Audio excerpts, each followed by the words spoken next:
I remember the first time I stepped into that gym, a place that would forever haunt my nightmares. My name is Jacob, and what happened within those walls still sends shivers down my spine. It was a typical Tuesday evening when I decided to hit the gym after work, eager to shed some stress and build up some muscle. Little did I know, I was about to confront something far more sinister than any amount of weights could prepare me for. As I entered, the fluorescent lights flickered overhead, casting eerie shadows across the room.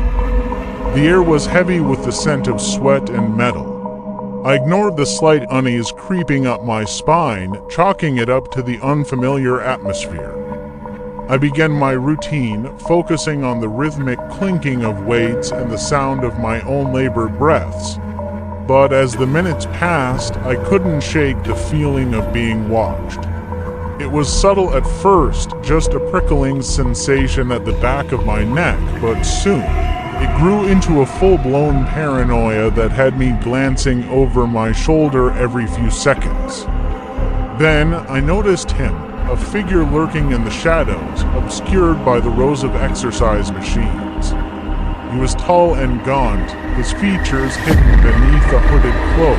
I couldn't make out his face, but I could feel his eyes boring into me with an intensity that made my blood run cold. I tried to brush it off, telling myself it was just my imagination running wild, but then strange things began to happen.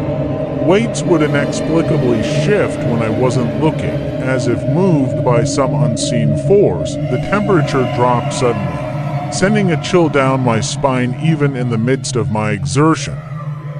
Desperate to escape the growing sense of dread, I made my way towards the exit, my heart pounding in my chest. But as I reached for the door, it slammed shut with a resounding thud, trapping me inside. Panic surged through me as I rattled the handle, but it refused to budge. That's when I heard it, a low, guttural growl emanating from the darkness behind me. I turned slowly, my muscles tensed for a fight, but there was nothing there. Nothing, that is, except for a pair of glowing red eyes peering out from the shadows. I fled then, heedless of the weights crashing to the ground around me, fueled only by the primal instinct to survive. I burst through the emergency exit, gasping for breath as I stumbled out into the cool night air. I never returned to that gym, but the memory of that night haunts me still. They say exercise is meant to be good for the soul, but I know better now. Sometimes, in the darkest corners of the world, there are things that no amount of weightlifting can prepare you for. My name is Sarah, and I'll never forget the summer I spent at my Aunt Margaret's house. The memories of those days still haunt me, creeping into my thoughts when I least expect it. It was the summer before I turned 16. My parents were going through a rough patch and decided to take a trip to rekindle their marriage, or so they said. They left me with Aunt Margaret, my mother's older sister, in her big, creaky house at the edge of a sleepy little town. Aunt Margaret was a peculiar woman, always keeping to herself, and I barely knew her. My mother had spoken about her in hushed tones, with a mixture of pity and unease, but I never understood why. From the moment I arrived, the house felt wrong. It was as if the walls were watching me, silently observing my every move. The air inside was thick and heavy, with a faint smell of decay lingering in the corners. Aunt Margaret greeted me with a tight-lipped smile and cold eyes that sent a shiver down my spine. The first few nights were uneventful, though the oppressive silence of the house made it difficult to sleep. I often heard strange noises, soft whispers, faint footsteps in the hallway, but whenever I gathered the courage to investigate, I found nothing. One night, unable to sleep, I wandered downstairs to the kitchen for a glass of water. As I passed Aunt Margaret's closed bedroom door, I heard it again, those whispers, louder this time. I pressed my ear to the door, and my heart froze. It wasn't just one voice. There were many, speaking in a language I didn't understand. I knocked lightly, trying to dismiss the growing dread in my chest. The voices stopped abruptly. I called out to Aunt Margaret, but there was no answer. I slowly opened the door, my hand trembling. The room was dark, illuminated only by the pale moonlight filtering through the window. Aunt Margaret was lying in bed, perfectly still, her back facing me. I whispered her name, but she didn't move.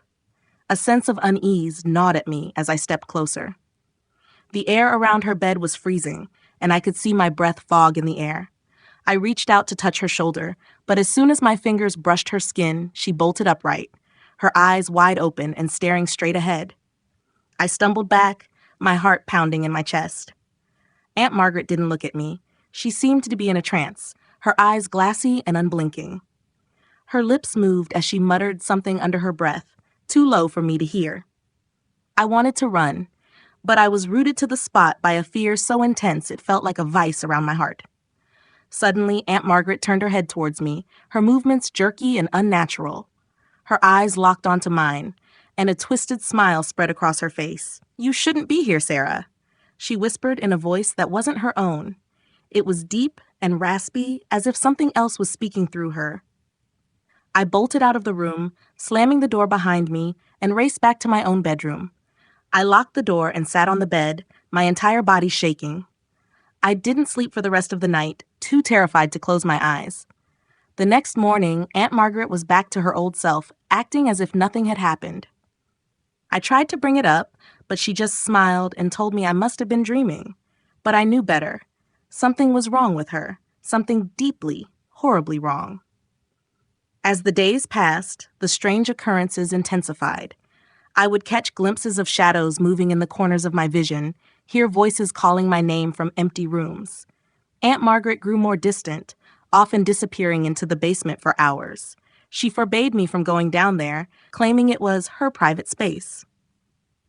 One night, I couldn't take it anymore. I needed to know what was happening in that basement. When I was sure Aunt Margaret was asleep, I crept down the stairs, careful to avoid the creaky spots in the floorboards. The basement door was slightly ajar, a dim light spilling out from the cracks. I pushed the door open and descended the stairs, the cold air biting at my skin.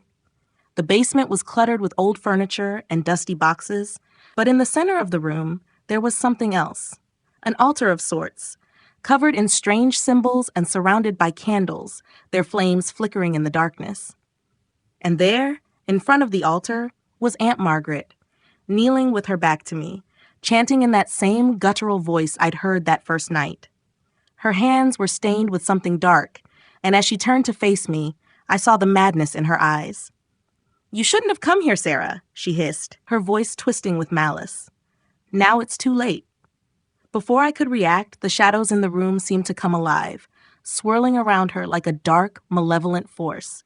I felt them closing in on me, cold and suffocating, pulling me towards the altar.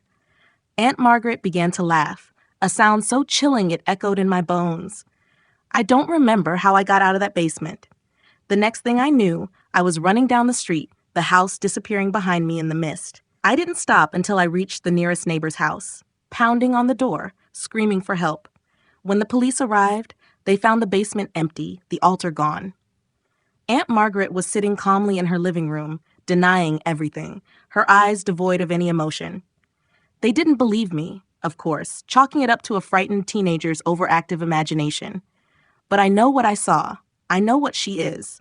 And even now, years later, I can still hear her laughter in my nightmares, still feel the cold grip of those shadows whenever I close my eyes. I haven't been back to that house since. I never will.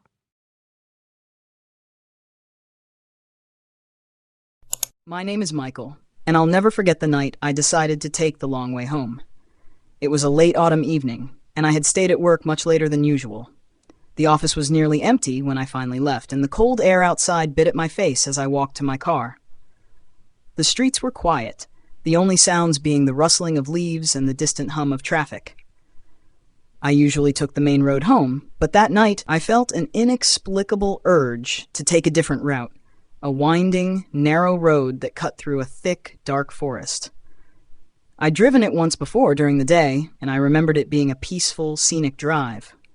But at night it was a different story. As soon as I turned onto the road, I felt a sense of unease. The trees loomed tall on either side, their twisted branches forming a canopy that blocked out the moonlight. My headlights barely penetrated the darkness ahead, and the road seemed to stretch on endlessly, as if leading me deeper into the unknown. A few miles in, I noticed something strange. The trees on either side of the road seemed to close in, their branches almost touching, creating a tunnel of darkness. The road itself began to narrow, and I had to slow down to avoid veering off into the ditch. That's when I saw it, a figure standing on the side of the road just ahead. It was a woman, her pale skin almost glowing in the darkness. She wore a long, tattered dress, and her hair hung in damp, tangled strands around her face. She didn't move as I approached, just stood there, staring at me with hollow, lifeless eyes. I slowed to a crawl, unsure of what to do. She looked like she needed help, but there was something about her that set off alarm bells in my head. My heart pounded as I rolled down the window, just enough to ask if she was okay. "Do you need a ride?" I called out, my voice shaky. She didn't respond, didn't even blink. Instead, she slowly raised her arm and pointed down the road, into the pitch-black darkness ahead. A chill ran down my spine. Everything in me screamed to drive away, to turn around and take the main road home. But something compelled me to keep going, to follow the direction she was pointing. I drove past her, keeping my eyes on the road ahead, but I couldn't resist glancing in the rearview mirror. She was gone. The road behind me was empty, as if she had never been there. The further I drove, the more surreal everything became. The trees pressed in closer, their branches scraping against the sides of the car like skeletal fingers. The air grew colder, and a thick fog began to rise from the ground, obscuring the road. Then I saw it, a house, barely visible through the fog, sitting just off the road. It was old and decrepit, its windows dark and empty. The sight of it filled me with a sense of dread so intense that I almost stopped the car. But before I could, the engine sputtered and died, leaving me stranded in front of the house. I tried to restart the car, but the engine wouldn't turn over. The headlights flickered and went out, plunging me into darkness. Panic set in, and I reached for my phone, but there was no signal. Suddenly, I heard a noise. A soft, shuffling sound coming from the direction of the house. I looked up, and through the fog, I saw the front door slowly creak open. My breath caught in my throat as a shadowy figure emerged from the doorway, moving towards me with an unnatural, jerky gait. I fumbled with the car keys, desperate to get the engine started, but it was no use. The figure was getting closer, and I could now make out its features. A twisted, distorted version of the woman I had seen earlier, her face a mask of rage and despair. She reached the car and pressed her face against the window, her eyes burning with an unnatural light. Her mouth moved, but no sound came out. I was paralyzed with fear, unable to move, unable to scream. Then, just as suddenly as it began, the car roared to life. I slammed my foot on the gas, tearing down the road without looking back. The fog swallowed the house behind me, and the trees began to thin out as I finally reached the main road. When I got home, I was shaking so badly I could barely get the key in the door. I locked every window and door, but sleep never came that night. All I could think about was the woman's lifeless eyes and the terror that had gripped me on that dark, twisted road. I never took that route again. But sometimes, late at night, when the wind howls through the trees, I can still hear her whispering my name, calling me back to that long, lonely road where she waits for me.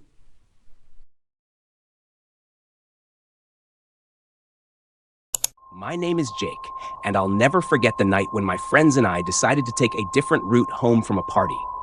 We were trying to avoid the traffic on the regular road, but instead, we found ourselves in a nightmare.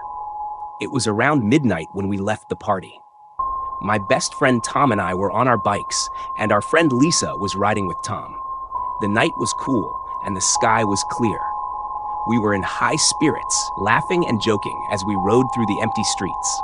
Tom suggested taking a back road he knew of, saying it would be quicker and less crowded. We all agreed and turned onto the unfamiliar path. The road was narrow and winding, cutting through dense woods. The further we went, the darker it got. The trees seemed to close in around us, and the only sound was the hum of our bike engines. We rode in silence for a while, the eerie atmosphere dampening our spirits. Suddenly, Tom's bike sputtered and died. He tried to restart it, but the engine wouldn't turn over. "Jake, hold on a second," Tom called out. I pulled over and parked my bike, watching as he fiddled with the ignition. Lisa got off the bike and stood by the roadside, looking around nervously. After a few minutes, Tom managed to get the engine running again. We all breathed a sigh of relief and got ready to leave. As I started my bike, I noticed something strange. No matter how much I revved the engine, my bike wouldn't move. It was as if the wheels were stuck to the ground. "What the hell?" I muttered, trying again. The engine roared, but the bike stayed put. "Jake, what's going on?" Lisa asked, her voice trembling. I didn't have an answer. Tom walked over to check it out, but there was nothing visibly wrong with the bike. We were stumped and starting to feel a growing sense of dread.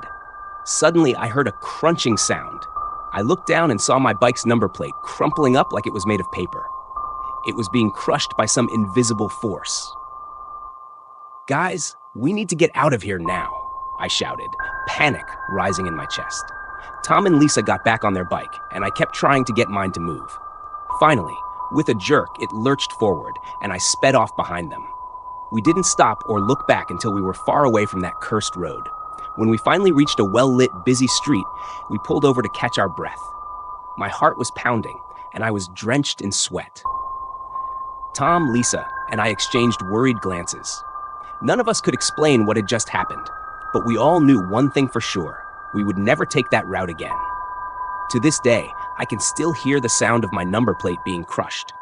It haunts me, a chilling reminder of the night we ventured onto that forsaken road. We never spoke of it again, but the memory lingers, a shadow over our once carefree friendship. My name is Emily. When I got accepted into my dream university, I was excited to finally have a place of my own. Little did I know, my new apartment would become a living nightmare. When I first stepped into the apartment, it seemed perfect. The rent was affordable, and it was within walking distance of my university. The building was old but charming, with its creaky wooden floors and vintage fixtures. I liked that. The first few nights were uneventful. I busied myself with unpacking and getting settled. However, things began to change when I found an old, dusty mirror hidden behind the wardrobe. It was ornate and beautiful, with intricate carvings on its frame. I decided to hang it in the hallway. It started with small things. At night, I would hear faint whispers, barely audible, as if someone was murmuring just beyond the walls. I shrugged it off, attributing it to the quirks of an old building. But then, I began to notice shadows moving in the corner of my eye. Whenever I turned to look, there was nothing there. One evening, while I was studying, I felt an icy breeze brush past me, even though all the windows were closed. My breath hitched as I glanced around the room, my heart pounding in my chest. The air grew colder, and the whispers grew louder. They seemed to be coming from the direction of the mirror. Curiosity got the better of me, and I walked toward it. As I stared into the glass, my reflection began to distort. My face twisted into a grotesque, unrecognizable form. I stumbled back, my heart racing, convinced it was a trick of the light. But when I looked again, my reflection was normal. That night, I couldn't sleep. The whispers turned into cries, and the shadows seemed to gather around the mirror. I covered it with a sheet, hoping to block out whatever malevolent force was behind it. But the disturbances only grew worse. One night, I woke up to the sound of footsteps echoing in the hallway. I sat up in bed, straining to hear. The footsteps grew louder, closer. They stopped right outside my bedroom door. Holding my breath, I listened, my body frozen with fear. Suddenly, the door creaked open, and a chilling gust of wind swept through the room. I saw a figure standing in the doorway. It was a woman, her face pale and gaunt, her eyes hollow and empty. She wore a tattered dress, and her hair hung in tangled, dirty strands. She stared at me, her lips moving silently. I couldn't move, couldn't scream. She raised a bony finger, pointing toward the mirror. The sheet covering the mirror fluttered as if caught in a breeze, and then it was violently ripped away. The glass shimmered, and I saw the woman's reflection within it.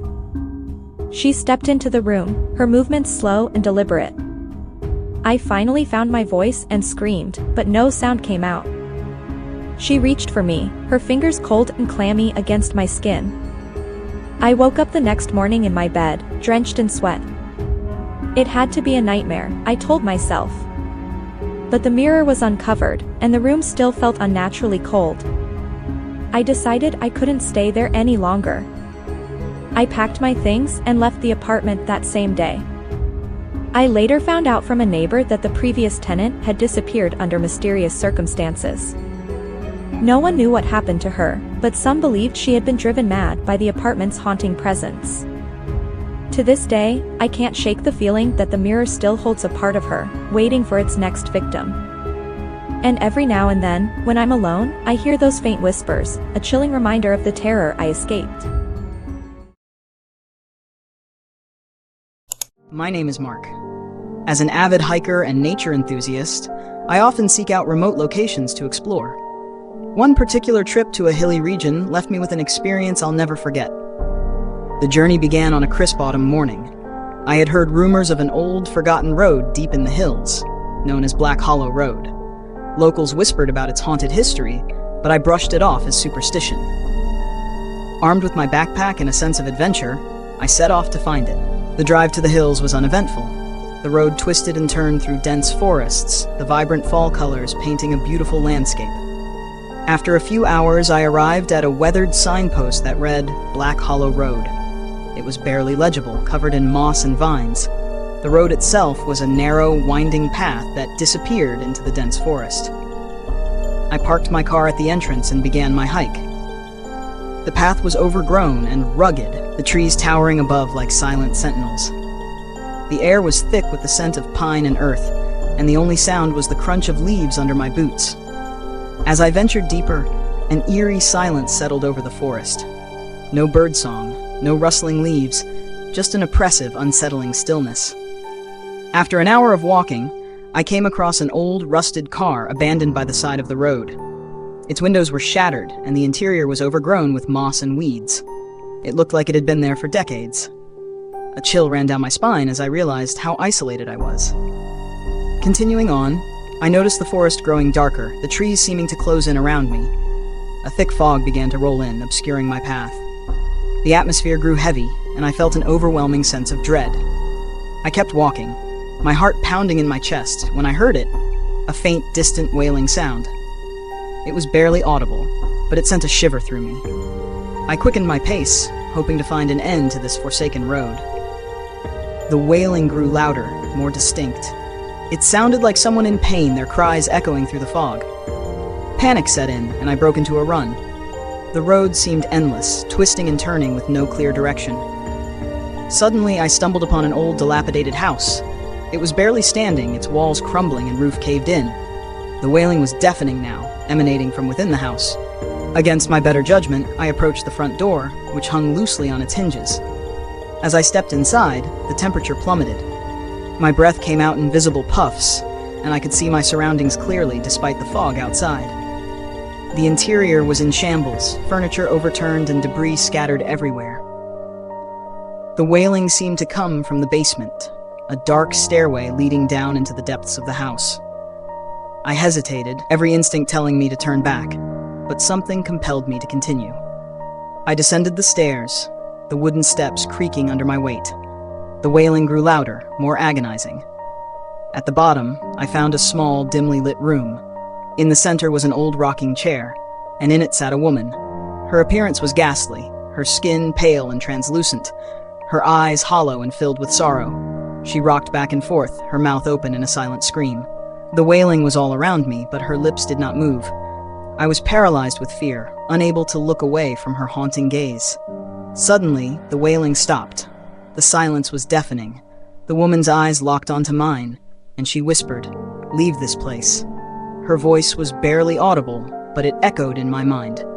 I turned and fled up the stairs, out of the house, and down the road as fast as I could. I didn't stop running until I reached my car. Gasping for breath, I looked back at the entrance to Black Hollow Road. The fog had lifted, and the forest was silent once more. I drove away, vowing never to return. To this day, I can still hear the wailing in my nightmares. The memory of that haunted road and the ghostly woman in the rocking chair haunts me, a chilling reminder of the terror I encountered in the hills.